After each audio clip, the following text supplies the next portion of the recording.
سلام، أهلا وسهلا ومرحبا بكم مشاهدي قناة الترددات.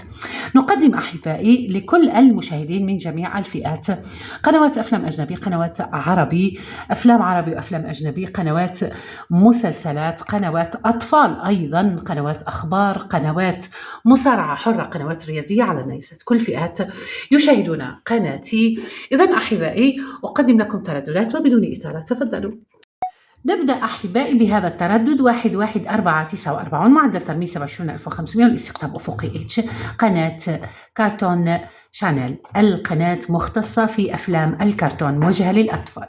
نمر أحبائي للتردد الموالي، التردد 11096 معدل ترميز 27500 الاستقطاب أفقي اتش.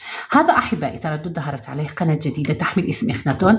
تحولت اليوم القناة إلى اسم هاورس، القناة مختصة في تقديم الدراما العربية. أيضا أحبائي ظهور قناة جديدة، قناة دراما على التردد 12560 معدل ترميز 27500 الاستقطاب عمودي في. هذا التردد أحبائي لقناة دراما ظهرت مكان قناة هاوجان تيفي. سأوافقكم بالجديد أحبائي في الفيديوهات القادمة، لا تذهبوا بعيدا. أرجو أن أكون ضيفة خفيفة الظل عليكم. دمتم ودام الوفاء بيننا. سلام.